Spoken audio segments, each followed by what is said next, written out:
Villa Åkerlund has been added to the Secretary's Register of Culturally Significant Properties.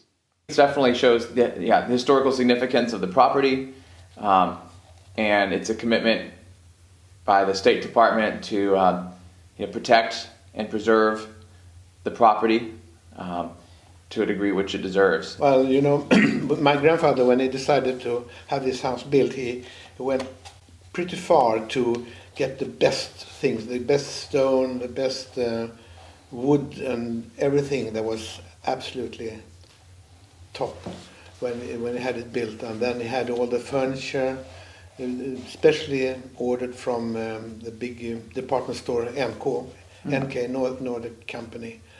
Now, didn't it also have the first indoor swimming pool in Sweden?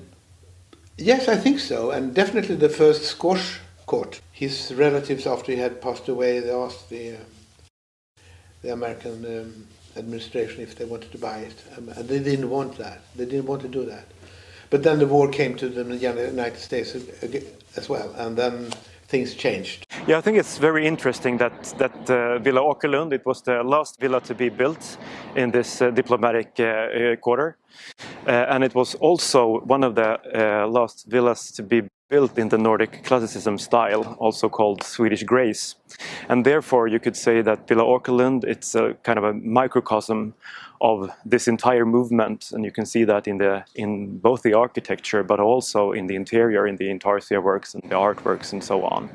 So this is truly a high point of Swedish Grace or Nordic classicism that you have in Villa Åkerlund. It was very interesting because after 1930, when this big Swedish or the big Stockholm exhibition were taking place quite close to the diplomatic quarter, everything was turned into modernist architecture. Yeah. So this villa was one of the last villas to be built in the Nordic classicism style, but it was also one of the last villas, maybe the last urban villa to be built, because after 1932, when it was constructed, every other new villa was built in a suburban context instead.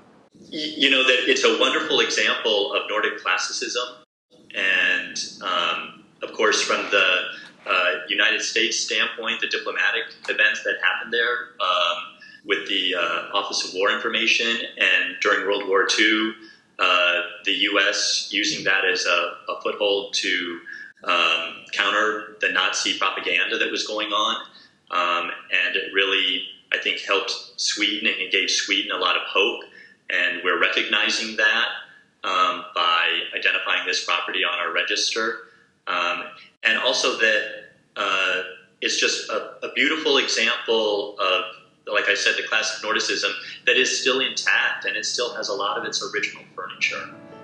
It's a big piece of Swedish Stockholm history.